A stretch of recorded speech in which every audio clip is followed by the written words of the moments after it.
देश के लाखों दिव्यांग बच्चों को दी गई हैं, जिससे वे ई लर्निंग से जुड़ सके।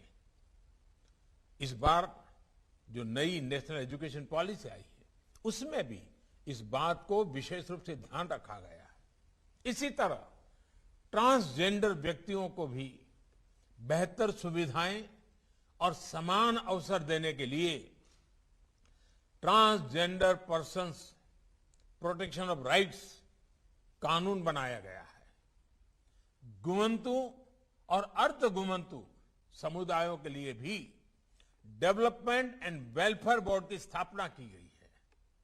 लोक अदालतों के माध्यम से लाखों पुराने केसेस का निपटारा होने से अदालतों का बोझ भी कम हुआ है और देशवासियों की भी बहुत मदद मिली है। ये सारे प्रयास समाज में हो रहे इनजस्टिस को दूर करने में बड़ी भूमिका निभा रहे हैं। साथियों, हमारे देश ने कोरोना की इतनी बड़ी महामारी का सामना किया, सदी की इतनी बड़ी आपदा जिसके आगे दुनिया के बड़े बड़े देश भी डगमगा गए। पहले की महामारियों का अनुभव है कि जब इतनी बड़ी आबादी त्रासदी आती है, इतनी बड़ी आबादी हो, तो उसके साथ समाज में अस्थिरता भी जन्म लेती है। लेकिन देश के सामान्य मानवीय के अधिकारों के लिए भारत ने जो गया, उसने तमाम आशंकाओं को गलत साबित कर दिया। ऐसे कठिन समय में भी भारत ने इस बात का प्रयास किया कि एक भी गरीब को भूखा नहीं रहना पड़े। दुनिया के बड़े बड़े देश नहीं कर पा रहे हैं, लेकिन आज भी भारत 80 करोड़ लोगों को मुफ्त अनाज मुहैया करा रहा है। भारत ने इसी कोरोना काल में गरीबों, असहायों, बुजुर्गों को सीधे उनके खातों में आर्थिक सहायता दी है। प्रवासी श्रमिकों के लिए one nation one ration card की सुविधा भी शुरू की गई है, ताकि वो देश में कहीं भी जाए उन्हें राशन के लिए भटकना न पड़े। भाई और बहनों, मानवीय संवेदना और संवेदनशीलता को सर्वोपरि रखते हुए सबको साथ लेकर चलने के ऐसे प्रयासों ने देश के छोटे किसानों को बहुत बल दिया है। आज देश के किसान किसी तीसरे से कर्ज लेने के लिए मजबूर नहीं है। उनके पास किसान सम्मान निधि की ताकत है, फसल बीमा योजना है, उन्हें बाजार से जोड़ने वाली नीतियां हैं।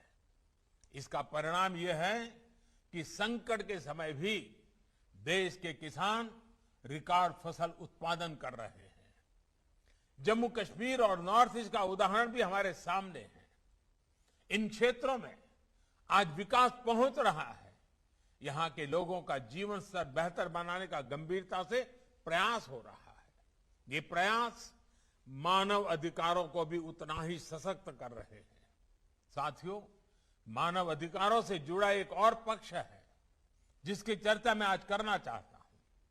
हाल के वर्षों में मानव अधिकार की व्याख्या कुछ लोग अपने अपने तरीके से अपने अपने हितों को देखकर करने लगे हैं।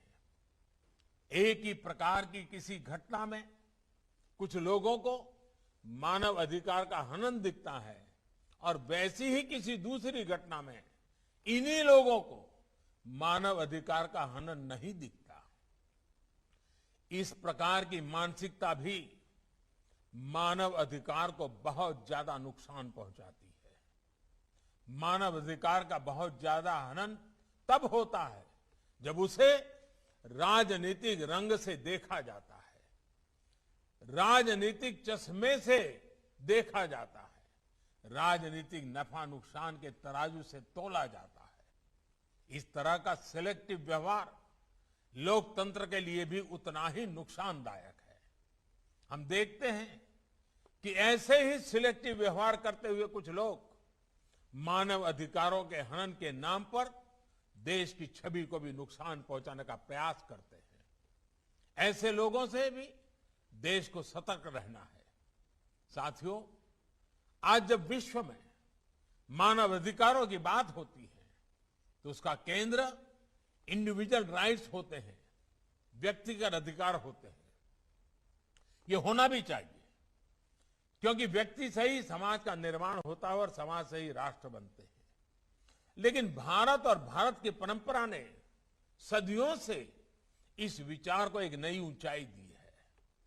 हमारे यहां सदियों से शास्त्रों में बार बार इस बात का जिक्र किया जाता है, आत्मनः प्रतिकूलानि परेशान न समाचारेत, यानी जो अपने लिए प्रतिकूल हो वो व्यवहार दूसरे किसी भी व्यक्ति के साथ न करें। इसका अर्थ यही है कि मानव अधिकार केवल अधिकारों से नहीं जुड़ा, बल्कि ये हमारे कर्तव्यों का विषय भी है। हम अपने साथ साथ दूसरों के भी अधिकारों की चिंता करें, दूसरों के अधिकारों को अपना कर्तव्य बनाएं। हम हर मानव के साथ समभाव और ममभाव रखें। जब समाज में ये सहजता आ जाती है तो मानव अधिकार हमारे समाज का जीवन मूल्य बन जाता है। अधिकार और कर्तव्य ये दो ऐसी पटरियां हैं जिन पर मानव विकास और मानव गरिमा की यात्रा आगे बढ़ती है। अधिकार जितना आवश्यक है, कर्तव्य भी उतने ही आवश्यक है। अधिकार और कर्तव्य की बात अलग अलग नहीं होनी चाहिए, एक साथ ही की जानी चाहिए। ये हम सभी का अनुभव है कि हम जितना कर्तव्य पर बल देते हैं उतना ही अधिकार सुनिश्चित होता है। इसलिए प्रत्येक भारतवासी अपने अधिकारों के प्रति सजग रहने के साथ ही अपने कर्तव्यों को उतनी ही गंभीरता से निभाएं। इसके लिए भी हम सब ने मिलकर के निरंतर प्रयास करना पड़ेगा, निरंतर प्रेरित करते रहना होगा। साथियों, ये भारत ही है जिसकी संस्कृति हमें प्रकृति और पर्यावरण की चिंता करना भी सिखाती है। पौधे में परमात्मा, ये हमारे संस्कार है। इसलिए हम केवल वर्तमान की चिंता नहीं कर रहे हैं, हम भविष्य को भी साथ लेकर चल रहे हैं। हम लगातार विश्व को आने वाली पीढ़ियों के मानव अधिकारों के प्रति भी आगाह कर रहे हैं। इंटरनेशनल सोलर अलायंस हो, रिन्यूएबल एनर्जी के लिए भारत के लक्ष्य हो, हाइड्रोजन मिशन हो, आज भारत सस्टेनेबल लाइफ और इको फ्रेंडली ग्रोथ की दिशा में तेजी से आगे बढ़ रहा है। मैं चाहूंगा कि मानव अधिकारों की दिशा में काम कर रहे हमारे सभी प्रबुद्धगण, सिविल सोसाइटी के लोग इस दिशा में अपने प्रयासों को बढ़ाएं। आप सबके प्रयास लोगों को अधिकारों के साथ ही कर्तव्य भाव की ओर प्रेरित करेंगे। इन्हीं शुभकामनाओं के साथ मैं अपनी बात समाप्त करता हूं। आप सभी का बहुत बहुत धन्यवाद। तो प्रधानमंत्री मोदी को सुन रहे थे आप। एनएचआरसी का 28वां स्थापना दिवस कार्यक्रम आयोजित किया गया है। उसी कार्यक्रम को पीएम मोदी संबोधित कर रहे थे। सीधे शब्दों में उन्होंने कहा कि जितना हमें अपने अधिकारों को लेकर सजग और सचेत रहना होगा, उतना ही अपने कर्तव्यों को लेकर भी हमें सजग और सचेत रहना होगा। वो जिम्मेदारी हमें निभानी होगी। साथ ही सिलेक्टिव अप्रोच को लेकर उन्होंने बगैर नाम लिए निशाना भी साधा कि कई बार मानवाधिकार को लेकर सिलेक्टिव अप्रोच सामने आती है। कुछ मुद्दों पर मानवाधिकार की बात होती है, लेकिन कई जगहों पर मानवाधिकार को दरकिनार कर दिया जाता है। ऐसे लोगों से आगाह रहने की भी जरूरत है। नफा नुकसान देखकर बर्ताव ठीक नहीं है। सीधे शब्दों में पीएम मोदी ने यह भी कहा, जनाधिकारों को सभी तक पहुंचाना हमारा लक्ष्य है और उस दिशा में हम आगे बढ़ रहे हैं। दूसरे के अधिकारों के प्रति भी संवेदना होनी चाहिए। आगे बढ़ते हैं। प्रियंका गांधी लखीमपुर खीरी पहुंच गई हैं, जहां वो मृतक किसानों की आखिरी अरदास में शिरकत कर रही हैं। उनके लखीमपुर खीरी पहुंचने से पहले लखीमपुर और सीतापुर में पोस्टर लगाए गए। उस पोस्टर में लिखा गया है, नहीं चाहिए फर्जी सहानुभूति। पोस्टर में 1984 दंगे का जिक्र कर विरोध किया गया है। सिख संगठनों की ओर से ये पोस्टर लगाए गए हैं। पोस्टर में लिखा है, 1984 के जिम्मेदारों से लखीमपुर के किसानों को सहानुभूति नहीं चाहिए।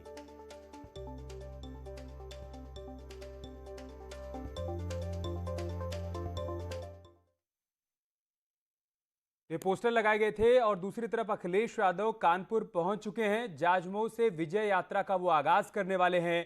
ये बड़ी खबर हम आपको बता रहे हैं, कानपुर से तस्वीरें भी दिखा रहे हैं। अखिलेश यादव कानपुर पहुंच चुके हैं, विजय रथ यात्रा की शुरुआत कर रहे हैं। बड़ा दिन समाजवादी पार्टी के लिए। ऐसी ही विजय रथ यात्रा उन्होंने 2012 में निकाली थी जब सत्ता परिवर्तन हुआ था।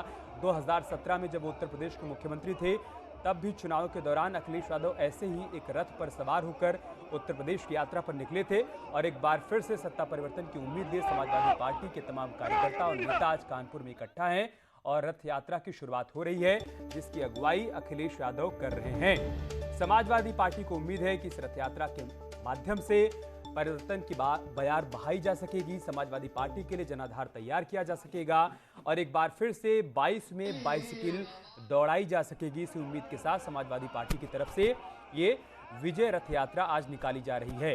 हालांकि इसी बीच शिवपाल सिंह यादव परिवर्तन यात्रा निकाल रहे हैं मथुरा से और उनका यह कहना है कि चूंकि समाजवादी पार्टी से गठबंधन की उनकी तमाम कोशिशें अभी तक नाकाम रही हैं, उन्होंने कई प्रयास किए लेकिन अखिलेश यादव की तरफ से कोई सकारात्मक जवाब नहीं मिला, लिहाजा वो भी पूरे उत्तर प्रदेश में परिवर्तन यात्रा निकाल रहे हैं और मथुरा से आज इसकी शुरुआत हो रही है। दूसरी तरफ हम आपको कानपुर की तस्वीरें दिखा रहे हैं जहां पर समाजवादी पार्टी की तरफ से विजय रथ यात्रा निकाली जा रही है। ये हाईटेक रथ तैयार किया गया है और इसी हाईटेक रथ पर सवार होकर अखिलेश यादव पूरे उत्तर प्रदेश का भ्रमण करने वाले हैं।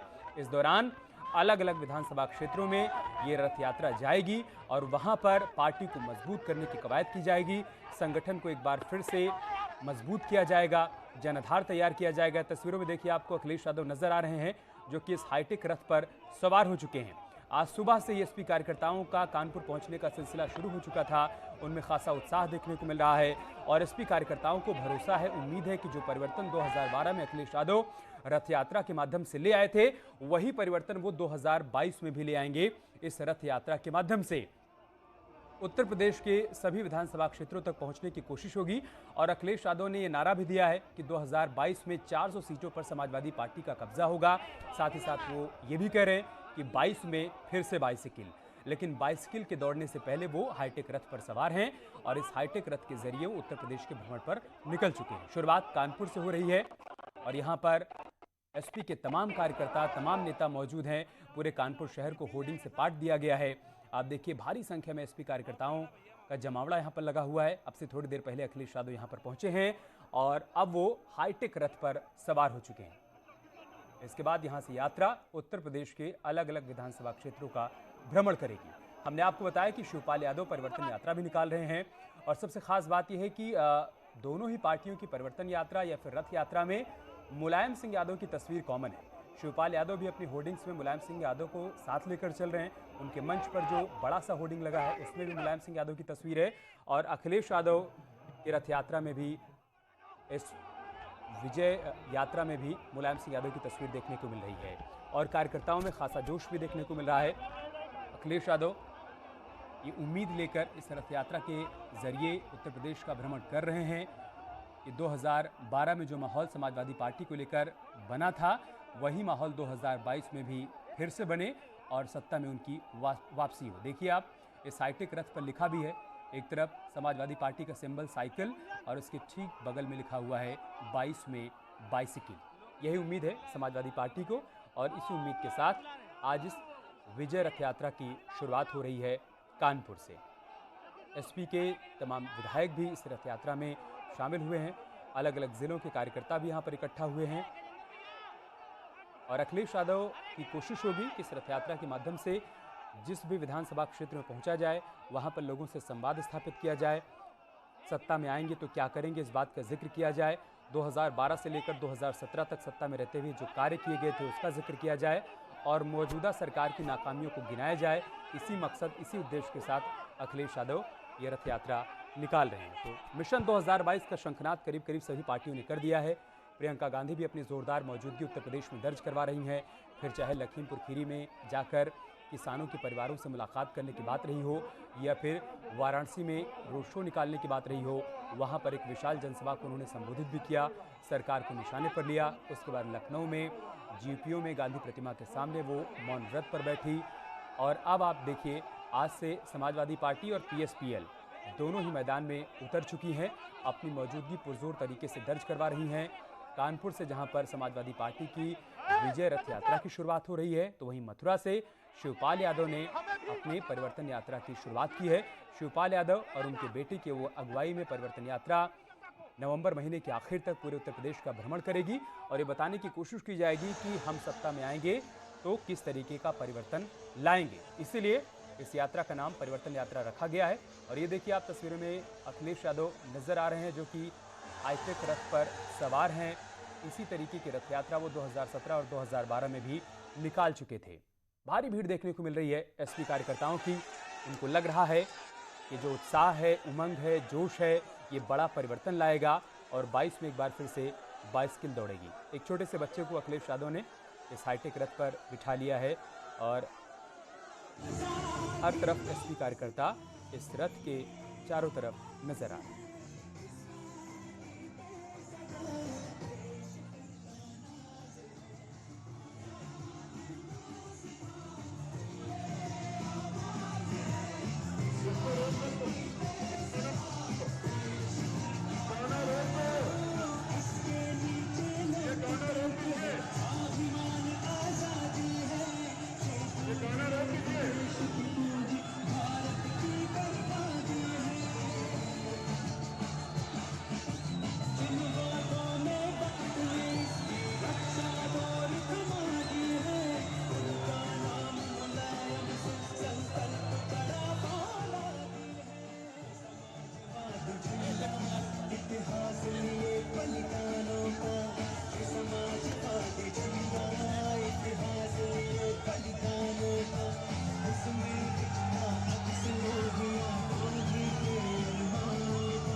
तो एक औपचारिक शंखनाद हो रहा है समाजवादी पार्टी की तरफ से इस विजय रथ यात्रा के माध्यम से कि मिशन 2022 की तैयारियों में, उसकी रणभूमि में हम पुरजोर तरीके से पूरी तैयारी के साथ उतर रहे हैं। 2 मोर्चों पर इस रथ यात्रा के माध्यम से माहौल बनाने की कोशिश होगी। एक तरफ जहां अपनी सरकार के कार्यकाल की उपलब्धियों का जिक्र किया जाएगा कि 2012 से लेकर 17 तक जब हम सत्ता में रहे, हमने उत्तर प्रदेश में कैसे विकास परियोजनाओं को चलाया, कैसे उसको ज़मीन पर उतारा और उत्तर प्रदेश को आगे बढ़ाने की दिशा में हमारी सरकार ने क्या कुछ काम किए थे, उस बात का जिक्र होगा। तो दूसरे मोर्चे पर मौजूदा सरकार को घेरने की कवायद और कोशिश भी होगी। फिर चाहे वो कानून व्यवस्था की बात हो, किसानों की बात हो, गन्ना किसानों की बात हो, विकास परियोजनाओं की बात हो, इन तमाम योजनाओं का, इन तमाम मुद्दों का जिक्र होगा। और अखिलेश यादव यही कोशिश करेंगे कि दोनों ही मोर्चों पर अपनी मौजूदगी जनता के बीच दर्ज करवाई जा सके। कानपुर से हमारे सहयोगी अमित गंजू इस वक्त हमारे साथ जुड़ चुके हैं, हम उनके पास चलेंगे, लेकिन उससे पहले तस्वीरें देखिए आप। समाजवादी रथ, समाजवादी विजय रथ के माध्यम से लगातार जनता के बीच में समाजवादी पार्टी जाएगी।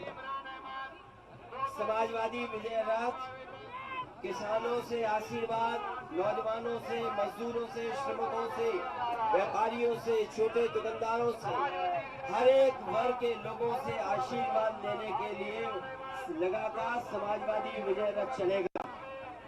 समाजवादी रथ जब भी चला है, उत्तर प्रदेश में परिवर्तन आया है। इस बार भी समाजवादी रथ चल करके जनता के बीच में इसी तरह रहेंगे। आने वाले उत्तर प्रदेश के कल्याणकारी योजनाएं चले, जनता को चैन, अमन और सौहार्द को लेकर के जनता के बीच से समाजवादी पार्टी उत्तर प्रदेश में भारतीय जनता पार्टी की सरकार को हटाने का काम करेंगे। विजय रथ चलेगा इसलिए कि किसानों का सम्मान हो, किसानों का हक उन्हें मिले, नौजवानों को रोजगार मिले। लगातार भारतीय जनता पार्टी की गलत नीतियों की वजह से महंगाई बढ़ी है, महंगाई कम हो, महंगाई पर लगातार जो गरीब हैं उनको सबसे ऊपर भार पड़ रहा है। महिलाएं सबसे ज्यादा असुरक्षित हैं, उनके शिक्षा को लेकर के, स्वास्थ्य को लेकर के, उनके सम्मान को लेकर के लगातार समाजवादी विजय रथ इसी तरह चलेगा।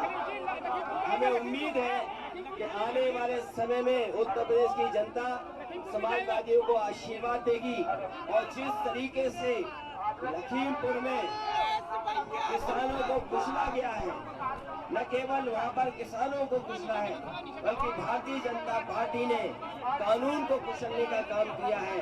और अगर ये सत्ता में आ गए दोबारा तो संविधान को भी कुचलने की तैयारी है। इन्हें समाजवादी विजय रथ जनता के बीच में जाकर के भारतीय जनता पार्टी का सफाया करने का काम करेंगे।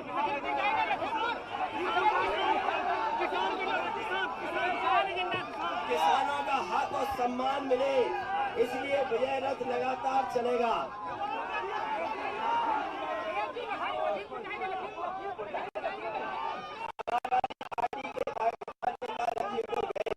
और लखीमपुर में जिस तरीके से किसानों को कुचला है, कानून को कुचला है, संविधान की धज्जियां उड़ा करके उसे भी कुचलने की तैयारी है।